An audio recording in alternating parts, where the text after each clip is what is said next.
So, hello and welcome to another episode of Shift Happens Catalyst Conversations. And today with me, I have Joey from New York, who is now actually in the same country as me, but very far from me at the same time because I'm in Barcelona, he's in Canary Islands, he's just also enjoying different kind of life now. And he brings something very interesting and quite different to the table because the way how he is helping people to transform and shift their realities is actually through mainly photography, mindful photography, but also mindfulness, hypnosis, some somatic movement, some breath work. So this is like very unique combination where you have the body moving, but also moving on the emotional level, and at the same time working with the images. But I guess he knows best about all of this. So maybe you would just tell us a little bit about the method that you use, the self-me method. What does it mean? And how do you get better connected to yourself, especially through the photography? Because I guess this is like the most unique part of the practice, at least for me. This is the part that I have learned about the least out of all the somatic and breathwork things. So tell me a little bit about your method.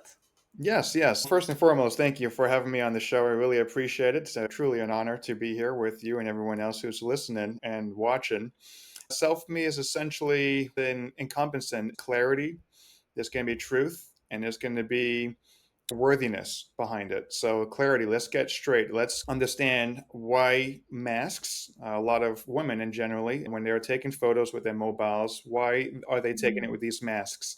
Let's take off these masks and let's be clear as to why they're taking these photos to share it with the general public. So Never, the masks are they also about the filters that we use exactly. when we take the photo? Sometimes even before you take the photo, you can put a filter on the camera and then take this very nice, fine-tuned, perfect photo. Right. Exactly. So yes, when I'm talking about masks, I'm referring to the filters, also the angles, right? When we are sometimes Mhm. taking photos, we have the phone up high to get this angle from up here to get the best look, maybe fixing the hair or doing something. It's to realize that you are lovable just the way we don't need filters or angles to determine how we should look to the public or to what society says is beautiful to society standards. Then it goes down to worthiness, right? Feeling worthy about who we are, our authentic selves. What meaning do we have for ourselves? What kind of purpose do we have for ourselves? What do we want to do to go out there and make an impact in the world? And this impact doesn't have to be, oh, I want to change the world and stop hunger and homelessness. I mean, if that's your mission and that's your vision, awesome, go for it. It can be as simple as what kind of impact do you want to make in your work, whether you work for a company or you work for yourself. What kind of positive impact do you want to make within that business? Or what kind of positive impact do you want to make within your family, whether you have a partner and or kids. Do you want to come home feeling rejuvenated? Do you want to feel balanced? Do you want to know that your boundaries are being respected, that you're being able to communicate healthy boundaries with those around you? And then once we go through that clarity, truth, and then the worthiness, then it's time to change that acronym around CTW to celebrate the wins. Right. So let's celebrate these wins, even if they're small wins or big wins. They all matter. They all account to that next level in our evolutionary place in this earth. Wow. Yeah. So this is like very interesting approach to photography actually, because I just had two photo shoots this weekend. Mhm. One was in the bookstore, another one was in the amusement park in Barcelona. So we went all the way up the hill to the beautiful views and everything. And we even had some kind of dress codes. And before we went to the photo shoot, we had to send photos of the clothes that we are going to wear. We had to send them to the group. So the photographers would say that, yes, I approve, you can wear these things. It wasn't like super professional thing, although the photographers are very, very good. Mhm. But it's like community thing where everybody pays 10 euros, both the models and the photographers. And Mm. we just get together, we take some photos with a specific theme. We just have like a lot of fun. But it's quite different. It's still like specific angles. It's still kind of posing, doing your hair, makeup, and also putting on specific kind of clothes. But for me, I actually like this part. Mhm. I like dressing up in this way. So if I like it, does it mean that I'm hiding behind some kind of a mask, or how would you reflect on this? That's a great question. I used to be involved in these photo meetups when I lived in California for 10 years. And this is how I got into photography, was going to these photo meetups, working with, there was a bunch of models, a bunch of photographers all in the same scene. We were doing street photography or swimwear. So yeah, it brings back some good memories with my foundation. To answer your question, no, it's really about the intention about why you're taking the photos, right? You're taking these photos, you just want to have fun with it, and maybe you post some photos online. Fantastic. If the intention is just to have fun with it and enjoy the process, all good. But now, Mm, if the intention is that I want to do this certain type of photography, or I want to be in these certain types of concepts, because if I don't do this, I feel some lack within myself. I feel like mm, there is something more to me, and I don't know quite know what that is, but I'm doing this to disguise something. We can call it a numbing factor, right? I used to numb myself with other sort of things like alcohol, drugs, and toxic relationships. This can be another, or even work, or doing mm, too much work as well. But this could be a mask of, am I hiding something from the world? Then it becomes a question of, do I want to look into this a little bit further?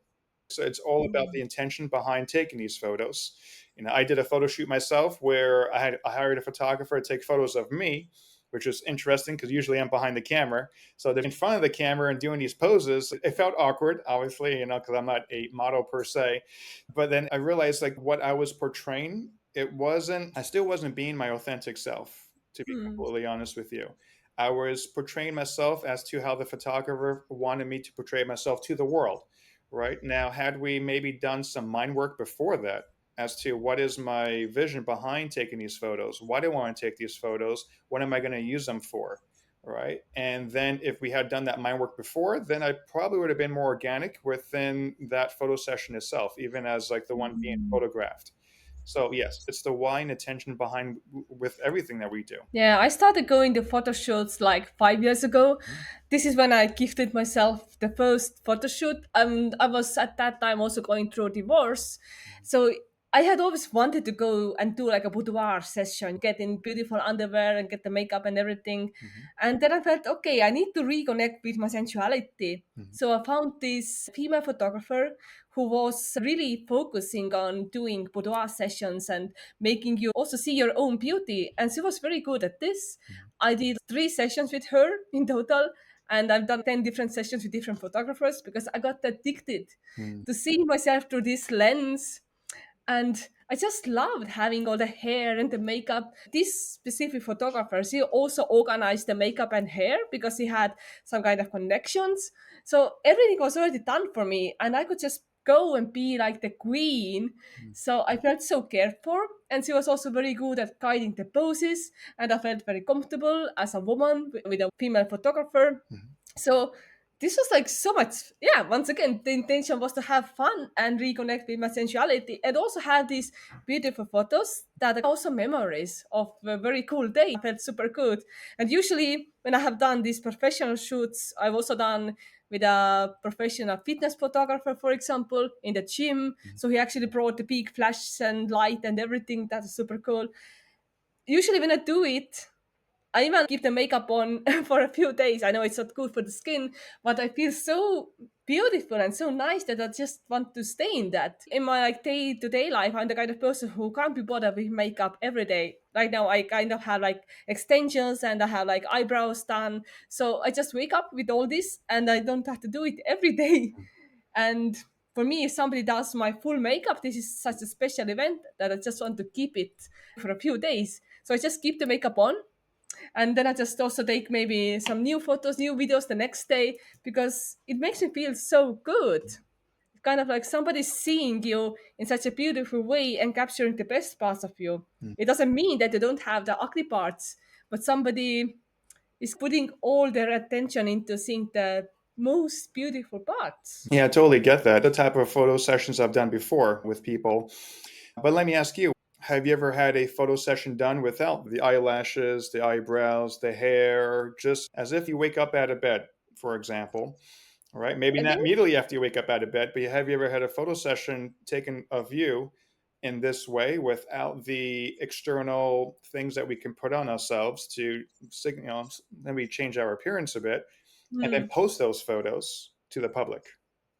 I don't really have sessions like this, no. Mm, And because I also got like permanent makeup and everything, I always have it anyway. So you can't just remove it. I already wake up like this. So I already had the eyebrows done and the lashes are here. got it. Because for me, this is also a way to simplify my life Mhm. because I just don't want to do it every day.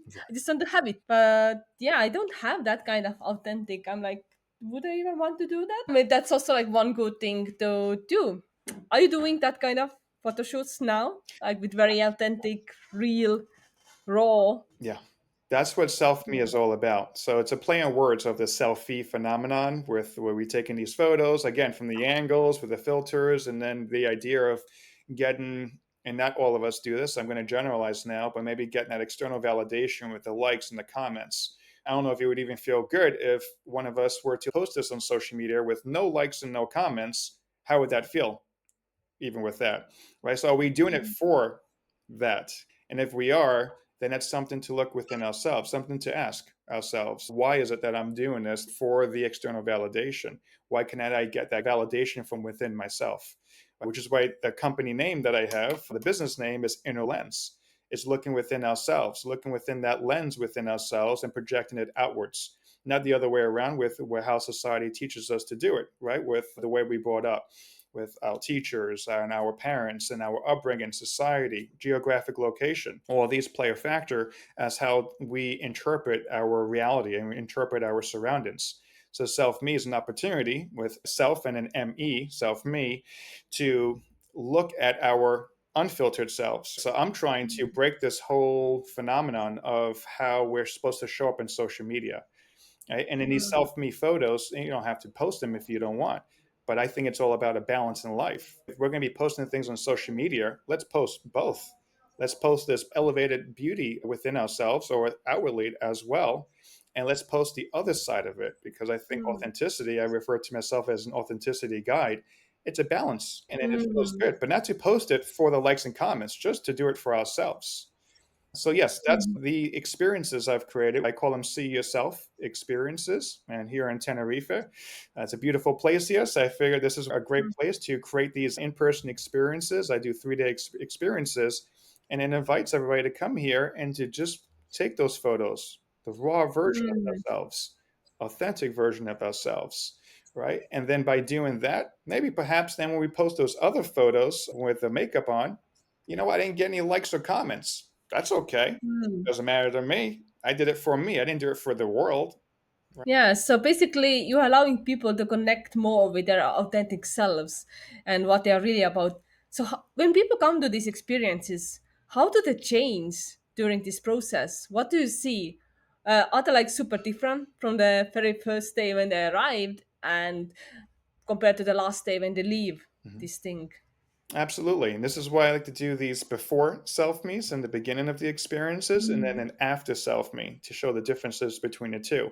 I incorporate a bunch of tools here, right? It depends on what is needed in those moments for that individual or that group. So, as you mentioned early on in our conversation, there's somatic movements, there's breath work, there's hypnosis, there's mindfulness, mindful photography. So, the mm, difference is that when they come in, there's always going to be some level of resistance to taking these raw or authentic photos of ourselves. But then going through the process and going through this journey and this experience, then when they come out of it, they become more comfortable. As a matter of fact, they take self me's on their own time, right? And like, oh, okay, I'm not feeling so good today, right? Maybe I'm anxious. There's a job interview coming up and I'm not really ready for it. And there's a lot of people competing for it. I really want this position, but I'm not feeling good. That's a perfect opportunity to take a selfie, right? Let me just take out my phone and I'm going to cover the screen. So I'm not looking at myself on the screen of this phone. I want to mm, cover it so that I'm not seeing, oh, how is my face looking? Am I in the right angle? No, no, no. We're going to take the mobile, we're going to cover the screen up, and then we're just going to take a deep breath, look at the camera, and we're going to take one photo. So I push the button and I take one photo. And then you know what? Maybe I won't even look at it. Maybe I'll just lock mm, up my phone, put it down, wait 2 hours, or it could be 24 hours, it can be 10 minutes. It doesn't really matter. It depends how much time you have. And this is what we do in these see yourself experiences. It's delaying instant gratification. Right? So Mm. taking a photo of ourselves and then looking at it right away because we have that sort of technology now, right? And then put the filter on and then post Ah, and yeah, it's like, oh man, oh, it's not the right angle, not the right light. I gotta delete it, take another one. No, no. So by delaying instant gratification, it's going old school. It's going back to the film days, right? Of where we couldn't look at our photos in the moment. We had to wait until we developed the film, got it back, and then looked at the photos. So yeah, it's also a brain switch, right? It's to interrupt a pattern within ourselves that we have so much incoming traffic, electronic traffic. We have WhatsApp, emails, messages, this and that. Why are we going to rush how we look in these photos? Let's just take our time with it, delay it for a certain period of time, whatever works with your schedule, and then look at it again. And then there's a lot of reflective journaling I do within these experiences as well. So we can look at these self me's and then reflect on them as well. wow, that's very powerful thing. So do you actually have a gallery full of self-me's on your phone? Yes, I do actually. And a lot of them is going through some very rough times. I had a friend that passed away last year, and right after his passing, I went ahead and I took some photos of self me's, and I also took a series of photos just to kind of represent the relationship that him and I had. And then I do this a lot. I have photos of self me that I am crying. I'm just like hysterically Mm. crying, and I capture myself in that moment. And this is all part of the process. I don't have to look my best version. Actually, that is my best version. When I'm sad, when I'm happy, when I'm upset, those are my best versions because I'm not hiding them. Yeah, it's all you. Yeah, So exactly. it's like you take the photo, but at the same moment when you take the photo, do you also write some kind of note for yourself or like journal so you would remember what this photo represents or how to connect Yeah. these things? Yeah. When you're ready to look at that photo, then I usually like to say to come up with a word, right? A word or a series of words. But it's better to come up with one word if you can to represent that emotion, to name Mm. that emotion. And what does that represent for you? So you come up with a title for it and then a little description. Yeah, it could be one sentence, could be 10 sentences. It depends how much you like to write. And you come up with a little description, but now you're looking at that photo from a third person perspective. So you're not saying, oh, if I can give the example of when I was crying in myself, me, oh, look at me crying. I look terrible. Like, this is ridiculous. Why did I even take this photo? What am I? Mm. I should just delete it, right? No, I'm going to look at it from a third person perspective, and I'm going to say, wow, look at this man here. This man is in a lot of pain, right? He's in a lot of pain and he's feeling sadness. Maybe he's lost someone in his life that he really cares about.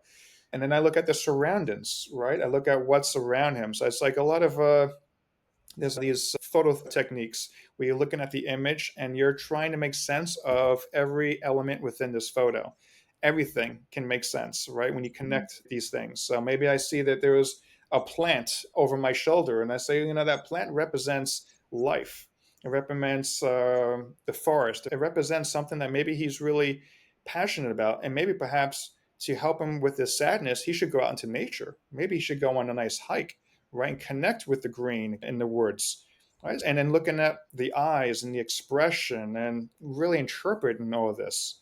And that's an example there of how I basically guide women within these experiences to make sense of this image.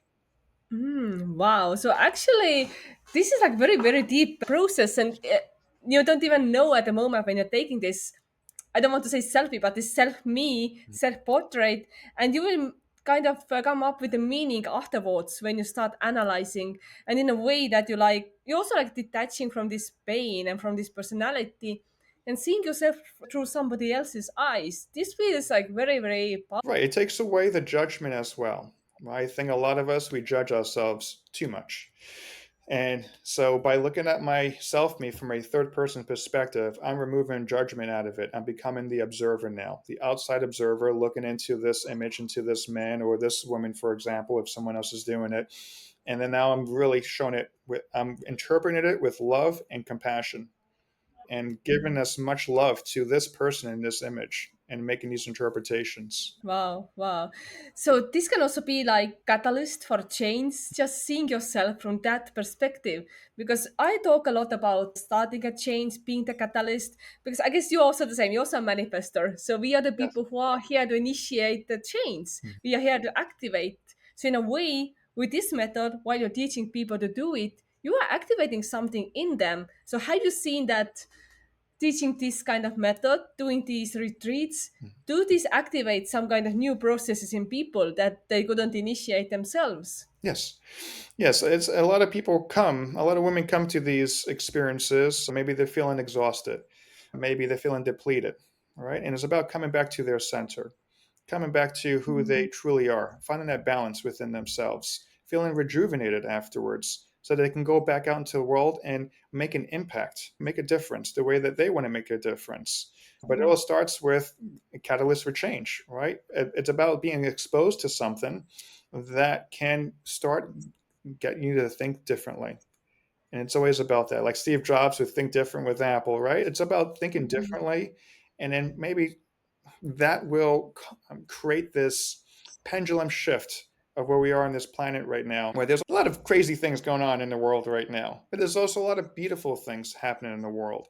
And then one part of my mission is to shift this pendulum from a place of maybe living in fear to a Mm, place of living in love, to feeling connected with ourselves first, putting ourselves first. And then we mm, can put others and attend to others' needs after that. But we have to really address our needs and wants first. I think too often we're always, at least in my case, being that caregiver for others, right? Always trying to make everyone happy, being that people pleaser, all right? Being codependent. I mean, this is how I grew up. I grew up with two alcoholic parents. So my dad was emotionally unavailable. He was distant a lot. My mom was the anxious type. I don't know if you know about attachment theory. It's really yeah. powerful. I think everybody, this should be a curriculum within universities, even earlier on. Oh my God, yes. It's, I read the book and I was like, oh my God, this is so true. yeah, And just today I was listening to Stephen Bartlett's podcast, and once again, he was talking about this theory, this anxious and avoidant and secure, and how we should actually all try to be, in this secure right. thing. Anxious and avoidant, they are kind of like disorders in a way. It's a very important topic. Yeah, putting yourself first. Yeah. It's interesting that you also mostly work with women, because women very often they don't put themselves first. They are very often in this caregiver role, and they just try to do so many things, just do things at work, do things at home. So they might be in the need of being reminded that, okay, I actually also need to focus on myself.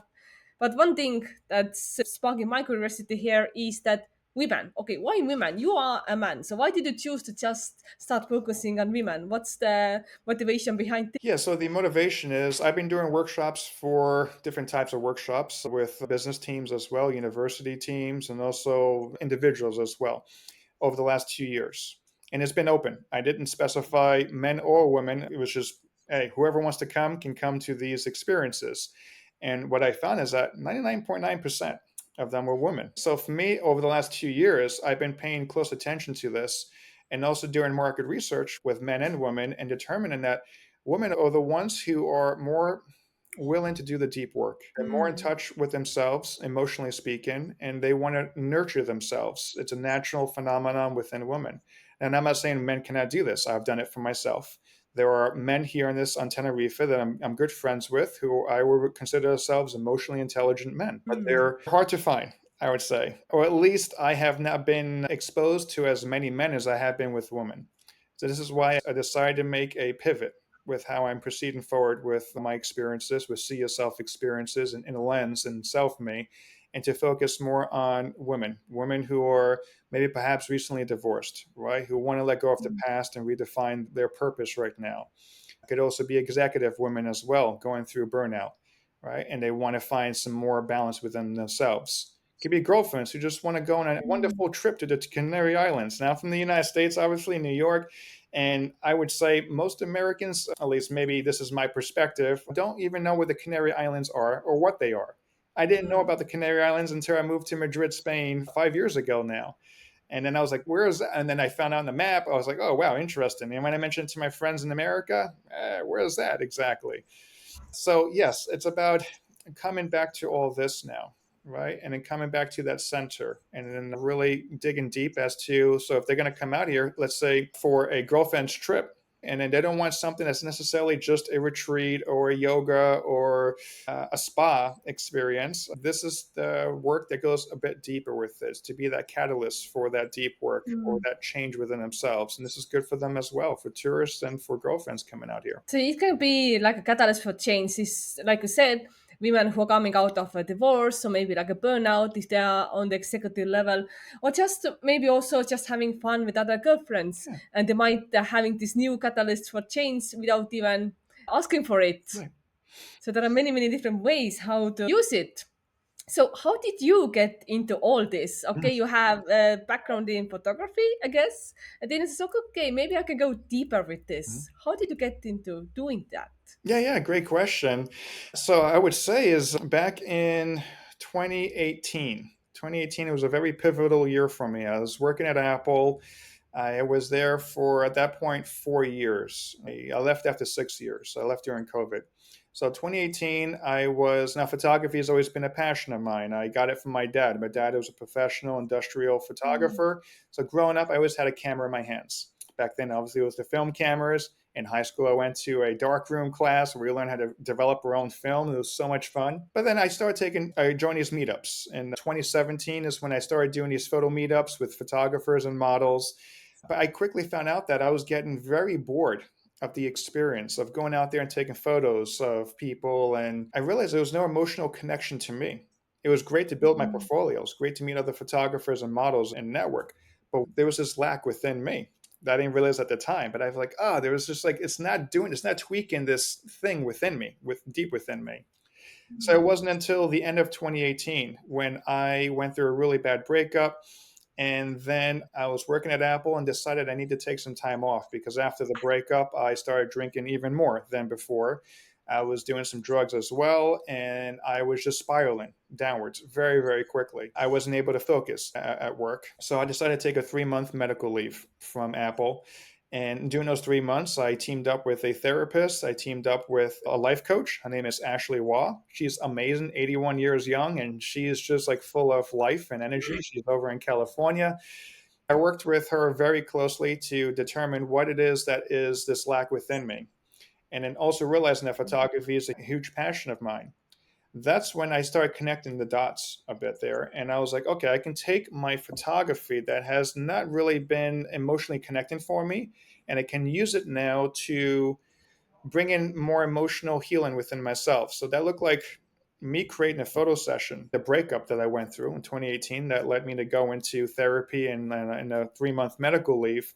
And in creating a scene where I hired a model to come and place the role of me, I created the concept about this beginning of the relationship and how it deteriorated over time, and then photographed that. And then when I look back on it, it was in a way therapeutic for me. I'm like, wow, that actually feels really amazing to relieve this. Now, other people may do it through writing music, maybe writing poetry, journaling. There is so many painting, right? There's so many ways of creatively, emotionally expressing ourselves. I just happen to do it through photography. And then when I started exploring that, it felt really good. And then I started going deeper and deeper with it, and to the point now, currently, I am no longer hiring other people to place a scene of me within these life experiences. They're my life experiences. So why might I have someone else play the role? Now I work with self-portraiture when it comes to working with my emotions.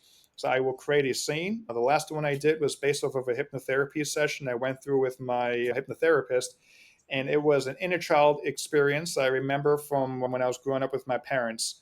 And I photographed a sequence of me expressing myself. So it's essentially, I'm allowing my inner child to express himself through my adult body.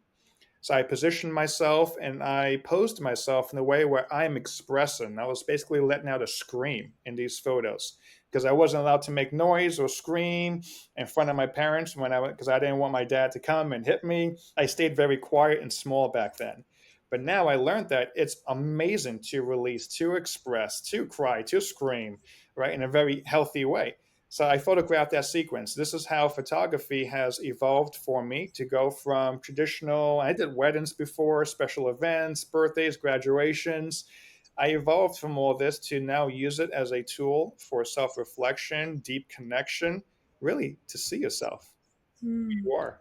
Yeah, I feel that especially as a manifestor, it's super important to use your voice. Yeah. And it sounds like you were not allowed to use your voice when you were a child, or you were like afraid actually to use your power. So, like you said, you were making yourself smaller in many, many different ways. And I feel this is such an interesting concept of reliving your past experiences through like reenacting these scenes of your childhood. And I'm like, oh my God, did you come up with this concept yourself? Yeah. Yeah, for me, it was like, okay, I always know that photography is the most, it's a very visual tool, obviously, and it has done so much for me. So after, actually, I did this during my hypnotherapy sessions, and I realized, wow, like what, how incredible would it be to photograph this? And then again, looking back in the photos, but instead of seeing a model in the place of me, seeing myself, getting ready, like I'm consoling myself, I'm holding myself in the beginning, because I used to do that as a child. I used to just like hold myself and cry as silently as possible in a different room, even though we had a 1 bedroom apartment in the Bronx. I would still find a corner far away from my parents as possible, and then just go there and console myself and coil into this ball, and then allowing myself to like just let it out. Ah, it's so empowering, the rejuvenated energy to get, even by looking at the photos and reflecting on them, quite powerful, very healing too. And it allows Hmm. me Yeah. to show up the way I want to show up in the world, right? Going through this process for myself. And this is something I do for others. And I take a lot of pride in creating these safe spaces for women and for others. Mm. So in a safe space, actually going back into your past and reenact these photos, this can be like a very healing process. Yes. Yes. And also using like for different kind of traumas, or how deep do you go with this thing? Well, it depends how deep people want to go, right? There's always limitations, and I'm not going to push anybody who doesn't want to go across that barrier. Now, this is Mm. separate deep work. This is not really part of the See Yourself experiences, which is more group work, and we can, we can only go so deep, right? But if people want to work with me one to one, then we go as deep as they want to go, and we can do hypnosis in these sessions, and then we do these experiences, take these photos as well, and then we go as deep as they're comfortable with, and then we explore that experience together. Oh. Yeah, it's all self-expression, but done in a visual way. Hmm. So you just mentioned all these like limiting blocks and beliefs and things as well. So through going through the experiences once again, can it also kind of like dissolve or resolve some of the blocks and beliefs that people have about themselves? Sure. Yeah, absolutely. And actually, a previous hypnotherapy client that I had, she was, it was about this not feeling good about her physical appearances, right? Because she felt like she didn't live up to what society says is beautiful. And, beauty is in the eye of the beholder, but she didn't meet these magazine covers and these Instagram photos. And then there was a guy in her life who was showing interest in her. She's like, how can he show interest to me? It doesn't make any sense. Then going through the hypnosis and then really uncovering what is there, right? There's a lot of pain there from how she was brought up with a dad who Mm. was not emotionally available in most cases. And then the mom was very busy as well, very busy with work, wasn't really there to comfort her. So she had to learn how to be an adult on her own as a child, just like I had to do it. Mm. And then realizing this, bring this all to the surface. There's all these emotions that we stick down and stay down deep inside within ourselves for a protection mechanism. When we're able to allow these to come up, right, during a hypnosis, then we can really feel it because we didn't allow our childs to feel it the way they should have felt them. Mm. And now we can understand these emotions or express them, feel them, let them come out. And then the brain does wonderful things. It's plastic. It does this amazing refiring, reconnecting. And we Mm. don't have to do active work to make this happen from hypnosis. It just naturally happens. And then slowly over time, then we start making these differences, right? Now we don't have, oh, like I know I'm not feeling so impacted by how these magazine covers, or, to her example, or how these Instagram photos are looking right now. It doesn't impact me so much like it used to before. Maybe still a little bit. It's all a journey. And it's not about this end game of, oh, I need to get to a place where I don't feel a certain way about looking at these magazine photos or how the world perceives my looks. So it's about enjoying the way there, right? So if we're so Mm. focused on that destination, because that destination may not ever happen, no matter how hard we work at it. Yeah, it's great that we work towards a goal, but we never achieve it. That should be okay as well, because it should be about the journey to get there and enjoying the process to get there. right? And not being Mm. so fixated about an end result because it may pivot us to do maybe work on another aspect within ourselves. So yeah, Mm. join us, the catalyst for change, creating that change. And then we can determine once we have some empty space within us, we let out all this junk, all this gunk within us, then we create room for newness within ourselves, rejuvenation, balance, purpose, meaning. And then we can, at that point, connect with our inner beings and realize what it is that we need to do to move forward. Wow. So when it comes to these experiences, these see yourself experiences, is there like any typical schedule? What do the days look like? How does the hypnosis, somatic movement, breathwork, photos, how do these all come together? Yeah, so the 3-day experience that I have right now, we do it in different locations, by the way. So this place is such an amazing island. I mean, the Canary Islands are amazing in general, but it's really important that I take people to these really amazing destinations and have great partnerships with a banana plantation here, for example. There's also a historic site called Casa Fuerte. There's a rural lodge up in the north of the island where there's a lot of trees and nature. Where I live here in this part of the island in the south, it's very touristic. There's a lot of tourism here, so I like to take people outside of this. There's more to this tourism. And then, so for example, day one, it's really becoming clear as to what is Mm. going on within ourselves. What is it that we want to work on? What is holding us back? Or what are we experiencing right now? Are we experiencing exhaustion? Are we experiencing lack of focus, right? Burnout, for example. So day one is going through the clarity of it all. And then day two is a day to express. That's a day where I maybe put in some somatic movements. Maybe there's going to be some breath work. The hypnosis is more of like if people want to do that one on one with me after the 3-day experience, then we can schedule it outside of the scope of that experience. Because it's more of a one to one deep process. And that's only for those who actually want to do it. So that's why I make it optional. So day two, we go out into the forest. There's going to be forest bathing. We connect with the nature here. And then that allows us to just, if we want to express ourselves, whether it be through maybe want to be joyous about something, or maybe we want to cry about something, then I create that space for them to do that. Right? And in day three is integration. So in day three, we're going to integrate everything we went through in day one and two. And now we're going to come up with a game plan on how to move forward. So when you go back home, it wasn't just, oh, wow, that was a really deep connection experience. I let all these things out. And now it's like, what do I do now? I'm back home. I'm back in the same situation, back at the same job. And life at home is the same, but I am a little different within myself. But now, how do we carry that to be more long term? So then those are the things that we talk about. So, what's the feedback when people go back home? How do they keep up and maintain this kind of new, authentic version of themselves that they discovered? Mhm. What have you heard from the people who have been through your experiences? And that's where SelfMe comes into play. So SelfMe comes into play as a way to continue on this journey because we do integrate SelfMe within this 3-day experience. And I take photos as well. And there's an amazing photo book that I create at the end that they can take back home with them. So when they're back home, yeah, there is a workbook as well. But most of the times the workbook goes in the drawer, gets forgotten about, maybe it gets tossed. But then that photo book showing the photos that I take of them during these 3 days with my creative vision and my insight and my vision, then they can go back to this photo book and they can remind themselves on even the most difficult days that they did something very important for themselves coming here to Tenerife and working with me. They're showing themselves some self-love, self-compassion there, taking an act of kindness towards themselves to do this. So that's one way that they can remind themselves of the work that they did for them to show up first in the world. Then there's going to be these post integration exercises around self made. There's going to be journaling prompts as well.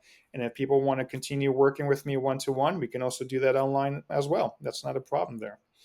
And then what people have said about it is that it creates a shift for them. So, for example, I had somebody who came here from university in mainland Europe, and she was a university teacher. And when she went back home, she started integrating these boundaries with her partner, with work. At the university she works at, it was all about people are coming into her. She worked in an administrative office. So people are coming with all these questions and interrupting her and emails, and she has to respond to emails in the moment. And it was very exhausting.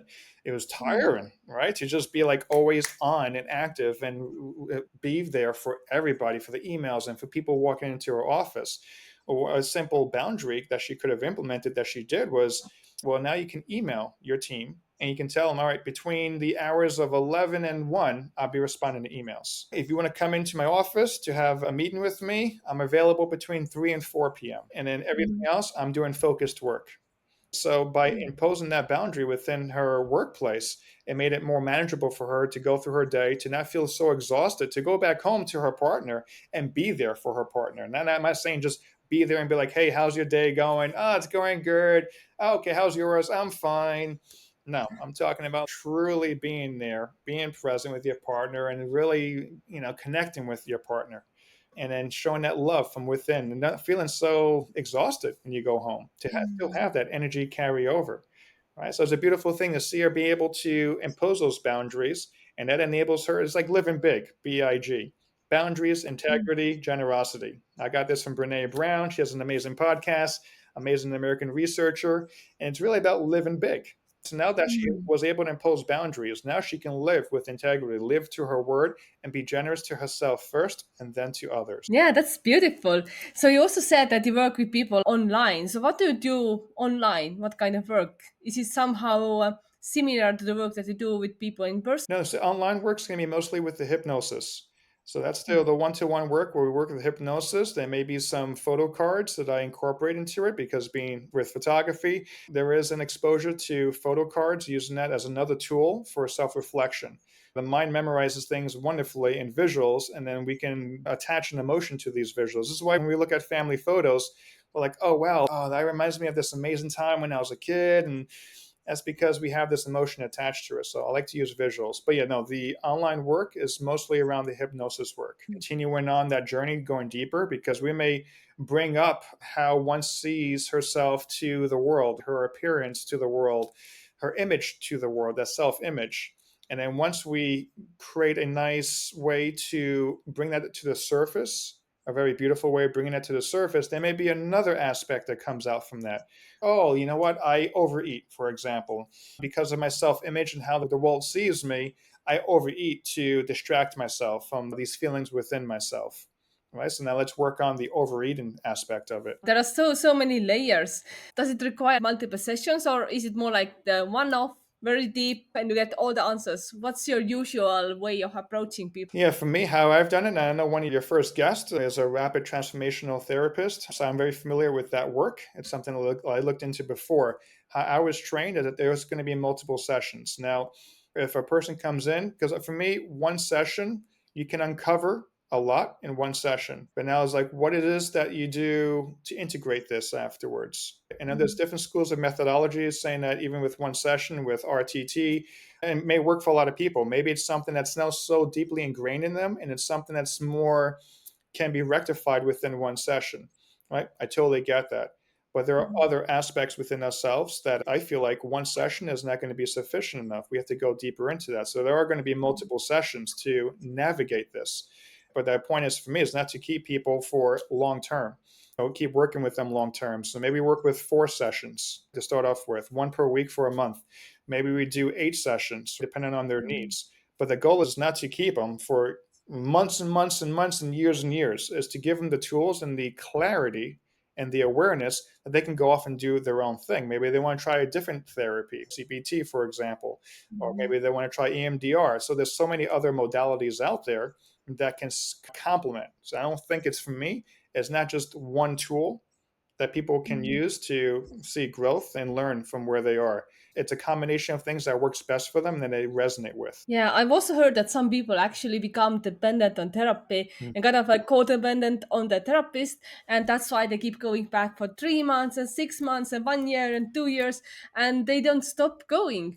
And I guess, would you call yourself more like a therapist or a coach? Even I guess there's also a difference. There is a difference, yes. I still refer to myself as a guide. I don't necessarily Mm. use, I mean, these are just titles. I've been referred to as a coach before, I've been referred to as a hypnotherapist. I prefer guide because I'm guiding individuals, I'm guiding people through their own journeys. And I'm just there to support them along the way. It's like driving the car or driving a taxi, for example. And if I pick up a passenger, pick her up at her home, she gives me the address, I put into my GPS, now we're on our way to this destination. Then Mhm. along this way, when we get on the highway, then maybe there's some roadblocks. Maybe there's bumper to bumper traffic. Maybe there's some debris in the road, and we have to navigate around this debris. Or wait, we got to take an exit to get off this highway, take some side roads to go around the traffic. Well, that traffic, that bumper to bumper traffic there, that also the road debris, those can be some blocks within ourselves. That could be the self Mhm. image we have of ourselves. So maybe it's the way we feel after coming out of burnout from work. A recent divorcee may not feel seen or loved from her partner. So Mhm. those are the things that we work around, and then we get around that. We work through it, and then we get back on the road. My idea is to, you know what? We're going to take an exit eventually, stop over at a gas station, fill up the car. I'm going to jump out of the car, out of the taxi, and now you're going to jump into the driver's seat of the taxi. You're going to navigate the rest of the way because I don't want to be there for the whole entire journey. I really don't. And it's really for you to navigate this. I just want to be there Mhm. at the start of that journey. Yeah, this is like a true manifestor catalyst. Yeah. So you're just initiating them, putting them into some process, and then they will have to continue on their own. Right. That's what I'm also doing. That's why I have only 3 sessions. First, to define the what you want to do and what kind of change, why. Then we talk about the limiting beliefs, like why not, why you can't. And then we actually just put together some very simple action plan. And after 3 sessions, I'm like, please leave, do your stuff now. I'm not gonna hold your hand because Right. I don't feel like holding somebody's hand. I'm more excited about initiating and starting and activating. And I want to choose what is fun for me. And I want to work with stuff that is fun for me. So for me, it's fun to activate and then just, okay, off you go. You are on your own. It doesn't mean that I don't care about the person. It's just expressed in this way. Right. Same as me as well. That's something I learned with my energy as a manifester, an emotional manifester. Oh, same. Yeah, yeah. So what are your numbers? I'm 2-4. Oh, I think it's 1-3. Okay, different. I think it's 1-3. I have to go back to it to Mhm. verify that, but I think it's 1-3. And so for me, it's very similar. It's like, yeah, it's creating that catalyst for change. And for me, when I got my hypnotherapy, it was 6 months of hypnotherapy. Now afterwards, I could have said, yeah, I still need. And my hypnotherapy was done online. My therapist Donna is over in Australia, so we were doing this online the entire time with me being in Tenerife. And I could have said, I want more than 6 months. Give me, and I did. After those 6 months, I'm like, I could benefit from more, right? I could use some more. Like, we've done so much work together. I have unearthed so much in my psyche with my upbringing. And now it makes sense of how I am in my current relationships. Right now, I'm in a healthy relationship, the first one ever. But it took a lot of work, Mm. even in the beginning of our relationship about 3.5 years ago. It was very unhealthy. We came into it without baggages, like most people do, but then we were allowing our autopilot programs in our minds to run the relationship. And it was very, really tough. And it wasn't the hypnotherapy is what saved our relationship. Now we got married. So about 8 months ago, we Wow. got married. That was not even something that was a thought. Okay. It wasn't something I was like, oh, yeah, like we're going to make this next step because of Mm. how I want to say, I don't want to say toxic, but it was a lot of both of us not being seen, not being heard within this partnership Mm. because we didn't know how. We didn't have healthy boundaries. We didn't know how to communicate to each other in a healthy way.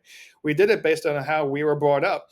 All right. So we shut each other off all the time, the silent treatment. It was like this ongoing thing. And I went on for a couple of years until I went into hypnotherapy, learned why I do these things, where it comes from.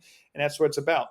If we find ourselves repeating patterns, and we feel like, is this still something I want to keep repeating? Does this feel good? That's an Mm. opportunity to do some deep work, right? That may be a sign from the universe saying it's time to do some deep work. But then, like when to the point in the beginning of the story, 6 months after hypnotherapy, I said to myself, I could do, but now it's time to integrate. It's time to take action on these things. I've done as much. I can be in hypnotherapy for the rest of my life if I could afford it, right? But I don't. That's not the purpose of it. It's to start that change, and then from there, I'm going to now start practicing the things that came up in my therapy sessions, put them to action, explore them, experiment. Life is about experiencing. We can read books all we want. We can listen to some audibles based on books all we want. But if we don't actually put this to action and experience it and then feel that Mhm. fear and like, oh, I feel fearful maybe about doing this, maybe a little anxious, but then we switch that to, you know what? No, I'm not anxious. I'm excited. I'm excited to explore this new thing, have this conversation, maybe use nonviolent communication, state my observations, my feelings, my needs, and end it in the form of a request. and then do that with people. And I did it with my dad. My dad was the first one I implemented boundaries with about 2 years ago. And it was weird. It was strange and it was uncomfortable, but I did it. And he honored them. I didn't tell him, hey, dad, I'm practicing boundaries on you. I just did it. He didn't know what was happening, but I just did it with him. He came here to visit here. He still lives in Florida. He came here to visit me. I practiced it with him because our communication and everything was just so terrible. And then after I saw the immediate effects of it, I'm like, whoa, that felt good. Now let me Mm. try it with my partner Anna. Let me try it with friends. Let me try it with my mom right over the phone. She used to hang up on me every time we had a disagreement. Now we don't do this anymore. She doesn't hang up anymore. We talk through things because I've expressed my need and want around, hey, I want to have loving communication with you and everybody else. And I also Mm. choose not to have any negative news in my work. And she used to always say, hey, this is what's going on in the world. And I don't want to drive. I don't want to leave the apartment. I'm so scared about the world. And I'm like, Ma, you can keep that to yourself from now on. But right now, I'm looking for higher frequency type of things. And I want to be there for you. But at the same time, I'm not your therapist. This is a mother son relationship. And as I used to mix this before, there was no clear boundaries with my partner, with my dad, mom, friends. It's always like this. It wasn't clear before. Yes. Yeah, you took the responsibility for your own life. You became the catalyst for yourself, actually, Yeah, and just initiated all the change that you needed. And if you really are like one tree, tree is all about experimenting and having the experiences. And like you said, right, it is about having the experiences. right. It's not just about getting the theoretical part and just, over. Even if you, I guess, if you stayed in hypnotherapy for forever, you would actually be helpless because like, oh, I can't even do anything with my life unless I get this one session per week. I can't function without it. It's kind of like you already mentioned addictions before. So I guess it's also easy to get addicted to therapy. But you noticed and you got out of it. Yeah, yeah. I even tried talk therapy. Like back in 2018, it was talk Mm. therapy back then, and then I had my life coach Ashley. But the talk therapy was beneficial. It was good to have someone hear me and be seen, but it didn't make significant impact. It was the start. It was the foundation of my therapy in life. But it wasn't until the hypnotherapy doing that subconscious work. This is why people do their talk therapy for many, many years on and on, because they really want somebody to just, that's a neutral person, to listen to them. Right? But then Mm. it's only so far that can go. And I don't want anybody to be reliant on anybody else outside of them other than themselves. Their inner being, their inner love, become reliant on that. Make that a priority. Put that first.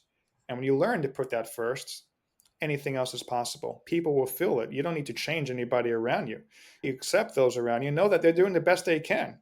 They have their own programs. They got their own parents. They were raised a certain way themselves. And it's easy for us to say, oh, this person agitates me. They make me angry. It's easy to point the finger. But then when we say to ourselves, most people, and I'm going to generalize again now, people who haven't done work on themselves or who are not brought up in a functional dynamic with their family, those are the ones that are like, like what is going on here with my reality? And start questioning that and then really tune into themselves as to what those answers are. Yeah, that's very powerful. But let's say the people still want to work with you, they want to find you. Where can they find you? Absolutely, yes. I'm on Instagram at We Are in a Lens. Okay, I'm Mhm. also on LinkedIn at Joey Collazo. And then I'm also coming up with a new website. Right now it's innerlens.co, but I'm going to be coming up with another website for the See Yourself experiences. Hmm. So, yeah, all my details, you can go at joeycollazo.com as well. And I'm going to have some new details on there. I'm updating that website. So, yeah, joeycollazo.com would probably be the best one. Of course, I will also put all the links on the descriptions, like on YouTube, on other podcast platforms, wherever this episode will be on. So people can just go and click and find you and start looking themselves in the eyes through images and photography. Yeah. Like I said already in the beginning, this is a very unique approach, and I'm so happy to find out new ways of working on yourself.